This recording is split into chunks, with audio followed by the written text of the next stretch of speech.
are you a student who is planning to crack interviews in the campus placement? Then this video is perfectly made for you. Hello everyone, this is Sweetie Fernandez. Welcome to my YouTube channel Hard Workers. In this video, I'll be explaining you the whole procedure of the campus placement in detail.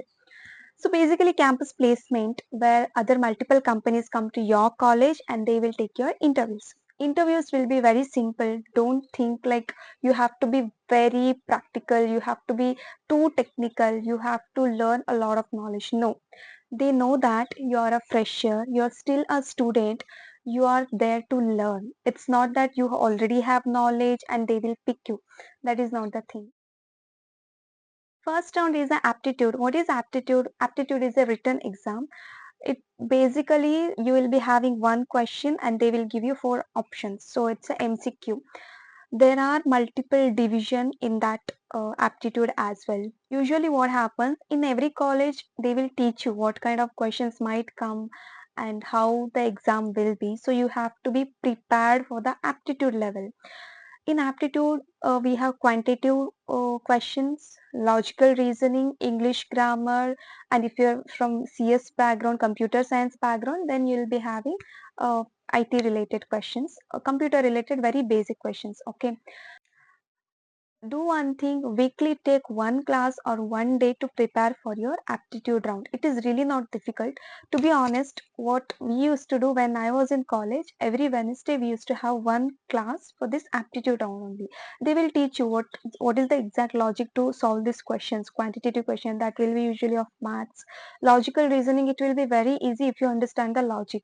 English grammar, I think most of you are from English medium, the grammar will be dead easy for you. So I would say logical and English grammar are dead easy. Even for the CS student, CS will be very easy. But quantitative, that is related to math. So you have to solve each question like within a minute. Usually this aptitude will have 60 questions, 60 minutes. That is the reason you have to more concentrate on quantitative. So for the questions, please go through the internet, Google, ChatGPT. You have many resources. If not, you can ask in the college. You can ask seniors wherever what kind of questions these company may ask. You will get a lot of resources. Second round, it will be group discussion. This might not be there in all the companies, but few of the companies they may conduct in order to filter out the candidates. In group discussion, they will take 10 to 15 students or even 20 students in a single room and there will be one recruiter. He will give one topic to talk about, maybe a 1 minute or 30 seconds to think about it, and we have to talk for 30 or 1 minute. That will be our group discussion. There they will check your confidence. So if you have given a topic, just think about it and it's just a 30 minutes of talk. Even if you don't get anything like what sentence I have to say, just say at least a two sentence with confident. That confident will take you to the next round. So in the technical round, the first question will always be introduce yourself. So it is the very first question for everyone. So you know what you are, and of course, everything is mentioned in the resume. That question is not to know you, that question is how you will answer that. If you're answering it in a very confident manner and in a very neat manner, then they will, okay, this person has that ability to talk, this person has that confident. And yes, even if this person doesn't have too technical knowledge, at least this person can learn because he has confident, he knows how to talk. That is much more than enough. So always prepare for your introduction. Say your name, your place, or your graduation, what you are studying currently, and since you do not have experience, maybe you can say your hobby, and maybe in family how many persons are there. These are the very basic detail they will ask you.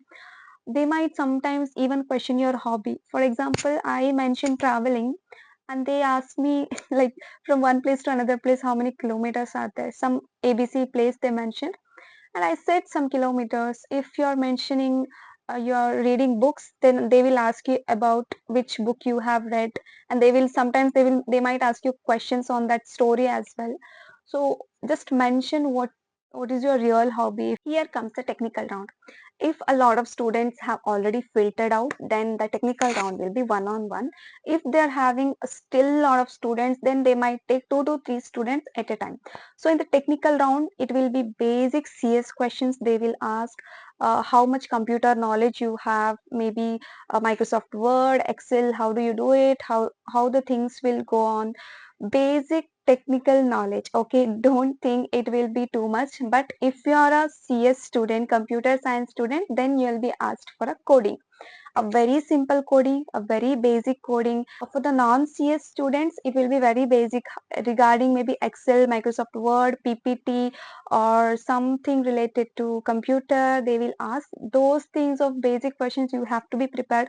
And here's the best tip I can give you. If they will ask you some question and you don't know the answer, do not say I do not know. Maybe you can say, currently, I don't know, but I would like to learn in the future. This we call it as a positive response. Recruiters will always appreciate the positive response because they know that students are freshers, they will not have much knowledge. If the students can learn this, if student is ready to learn this, or if the student can adapt this, then they will pick you. It's not that you have to know all the answers. It's okay if you don't know the answer, just say that currently I'm not sure on it, I would like to learn on it, or I have to read on that, or I have to go through that. Something you can say, and that attitude can really save you. And I can give my own example. In one of the MNC company, they have literally asked a lot of questions. Have you done this course, have you done that course, this course? But I didn't do any of those courses.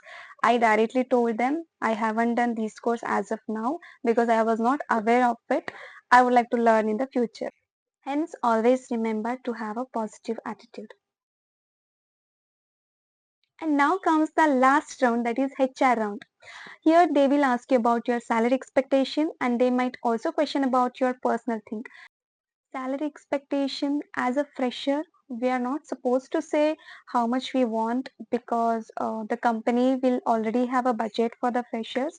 So let's say you can say like this: based on my skill and my interview rounds, maybe the company can decide how much I deserve to get. So don't worry about Big Four MNC or good companies. They will always you offer um, good amount. It's not like too high, but yes, as a fresher it's okay to get a minimum amount of salary. And they might also question you about personal thing. Maybe might ask you about family. So you have to be very formal in all the rounds. Once you are done with all these rounds, immediately they will ask you for the background verification. And after that, after a few days, they will release you the offer letter. That is after clearing all your subject, after finishing your graduation, then you will be getting the offer letter. Okay, even after your graduation you can give interview to the other companies, no worries, don't wait for the offer letter, always give the interviews. Okay, but definitely if you have cleared everything, then you will get the offer letter. There are a few things that I need to mention. In order to attend any of the campus placement, there are some basic criteria. So a student should have this much of percentage. In my college we had, I think, 60% of the basic criteria. Even if you have passed all the subject but you do not have 60% in average, then you cannot attend the interview. Even if you fail in any one of the subject, if your average is 90%, but if you have failed in any one of the subject, then no, you cannot attend the interview. So please be aware on those things. Please try to keep some average mark in all the semester. It's not that you won't get job after college. Definitely you will get if you really struggle for it. But what happens, when you go outside, you will have this aptitude, technical, all this round, but you will have no idea how these interviews will go. Why? Because the aptitude round, you will have no resources. Maybe you have nobody to help you, because in the college you have lecturers, you have friends, even they are also struggling. You can take help of them. But when you go outside after the college, nobody gonna help because they are also struggling in their life with their job life or something else. You cannot ask everyone, can you help this, can you help that? No, you can do that. So the aptitude round, even for the technical round, in college you can prepare well, even if you have doubts in coding, or even if you have doubts in any of the technical topic, you can ask your lecturer, you can ask somebody who is really known for those things, you can ask your classmates, you can ask the toppers. But when college is done, you cannot ask everyone. After the college, it's really not easy to get the job. You don't know where to apply, how to apply. At least you need to ask for referrals or influence. It's all really difficult. But when you're student, you can attend the campus placement very easily. The process will be done through the college itself. You don't have to really struggle for it. And most importantly, you have no pressure to get the job, because you're still a student and you still have opportunity. But once your college is done, you have no opportunity. You have to get the job. So then the pressure will start, and in that pressure, it's really hard to get the job. I hope you have understood all the segments of the campus placement. If you are not sure how to talk confidently, try practicing talking to yourself in the mirror. Be louder, okay? Be louder as much as possible. Then you see the magic. You will start talking in the interview, because some people have that nature. They are very shy kind of nature. They cannot talk. They might get nervous, and this is very common, very, very common. Do not hesitate for that. That nervousness can be taken out only if you practice talking to yourself in the mirror. If you really like this video, please put a comment and a like and let me know how this has helped you. And also, if you have any query, you can ask in the comment section. Take care, hard workers, and all the best.